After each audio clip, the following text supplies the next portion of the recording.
തൃശൂർ ജില്ലയിൽ തന്നെ ഏറ്റവും കൂടുതൽ വാർഡുകളുള്ള പഴനൂർ ഗ്രാമപഞ്ചായത്തിൽ മാലിന്യ സംസ്കരണം പ്രതിസന്ധിയിൽ. പഞ്ചായത്തിലെ ഖരമാലിന്യ സംസ്കരണ കേന്ദ്രം മാലിന്യങ്ങൾ കൊണ്ട് നിറഞ്ഞു കവിഞ്ഞ അവസ്ഥയിലാണ്. കേന്ദ്രത്തിന്റെ ഗേറ്റ് പോലും തുറക്കാൻ കഴിയാത്ത വിധം മാലിന്യ ചാക്കുകൾ കുന്നുകൂടി കിടക്കുകയാണെന്നും ഇത് തുറക്കാൻ ശ്രമിക്കുന്നവരുടെ ദേഹത്തേക്ക് ചാക്കുകൾ വീഴുന്ന ദയനീയ സാഹചര്യമാണെന്നും ആക്ഷേപമുയരുന്നു. എത്തിക്കുന്ന മാലിന്യങ്ങൾ ഖരമാലിന്യം സംസ്കരണ കേന്ദ്രത്തിൽ നിക്ഷേപിക്കുന്നുണ്ടെങ്കിലും വർദ്ധിച്ച തോതിലുള്ള മാലിന്യങ്ങൾ മൂലം സംസ്കരണ കേന്ദ്രത്തിന്റെ ഗേറ്റ് തന്നെ തുറക്കാൻ പറ്റാത്ത സ്ഥിതിയാണ്. തുറക്കാൻ എത്തുന്നവർക്ക് മാലിന്യ ചാക്കുകൾ ദേഹത്ത് വീണ് അന്തരിക്കുക എന്ന് തന്നെയാണ് ഗതികേട്. ഖരമാലിന്യ സംസ്കരണ കേന്ദ്രത്തിന്റെ കോമ്പൗണ്ടിൽ വേസ്റ്റുകൾ തലങ്ങും വിലങ്ങും കൂട്ടിയിട്ടിരിക്കുകയാണ്.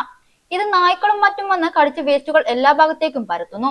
മാലിന്യങ്ങൾ വിവിധ ഇടങ്ങളിൽ നിന്നും സംഭരിച്ച് ഖരമാലിന്യ കേന്ദ്രത്തിൽ എത്തിക്കുന്ന വാഹനമാകട്ടെ 15 വർഷത്തിൽ കൂടുതലായുള്ള തുരുമ്പ് കയറിയ വണ്ടിയാണ് എന്നും ആക്ഷേപമുണ്ട്. ജനങ്ങളുടെ നികുതി പണം ശരിയായ രീതിയിൽ ചെലവഴിക്കാതെ പഞ്ചായത്ത് അധികാരികൾ അലംഭാവം കാണിക്കുകയാണ് എന്നാണ് പറയുന്നത്. മഴയും കൂടി വന്നെത്തുമ്പോൾ ഖരമാലിന്യ കേന്ദ്ര പരിസര പ്രദേശങ്ങൾ പകർച്ചവ്യാധികൾ ഉൾപ്പെടെയുള്ള മാരക രോഗങ്ങൾക്ക് കാരണമാകുമെന്നും ജനം ഭയപ്പെടുന്നുണ്ട്.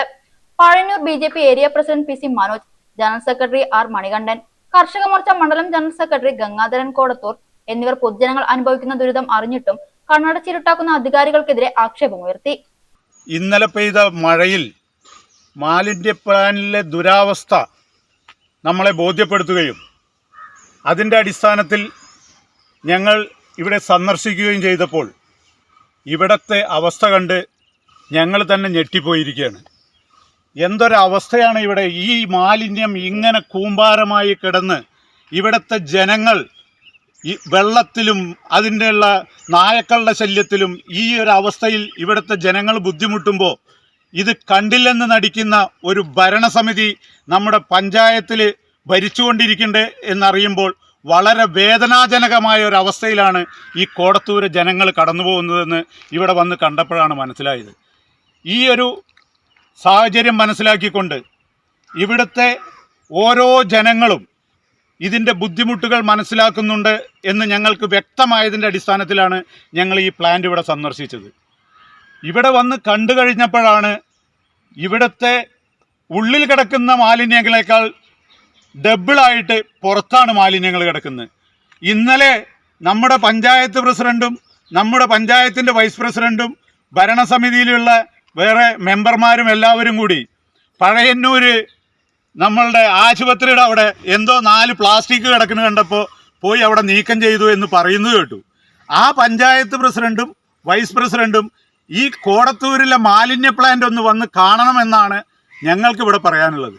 ഇവിടുത്തെ ഈ ഒരു ദുരവസ്ഥ ഇവിടുത്തെ കെയർ ടേക്കർ പഞ്ചായത്തിൽ ബോധിപ്പിക്കുകയും അവിടെ 15 വർഷമായിട്ടുണ്ടായിരുന്ന ഒരു ട്രാക്ടർ പഴയന്നൂർ മാലിന്യങ്ങൾ പഴയന്നൂർ ഈ പ്ലാസ്റ്റിക്കും സാധനങ്ങളും കൊണ്ടുവന്നിരുന്ന വണ്ടി ഇപ്പം ഇല്ല എന്നാണ് പറയുന്നത്. ഈ കണക്കിന് പോയി കഴിഞ്ഞാൽ ഇവിടുത്തെ അവസ്ഥ വളരെ ശോചനീയാവസ്ഥയിലാണ് കാര്യങ്ങൾ പോകുന്നത്.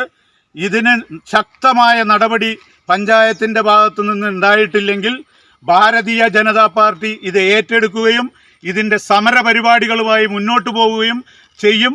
ഇവിടുത്തെ ജനങ്ങൾക്ക് ഇവിടുത്തെ മാലിന്യ മുക്തമാക്കി ഇവിടെ നല്ലൊരു പ്ലാന്റ് നിർമ്മിച്ച് അതിൻ്റെ കാര്യങ്ങൾ ചെയ്യാൻ പഞ്ചായത്ത് ഭരണസമിതി എത്രയും പെട്ടെന്ന് തീരുമാനമെടുക്കണം എന്നാണ് ഞങ്ങൾക്കിവിടെ പറയാനുള്ളത്.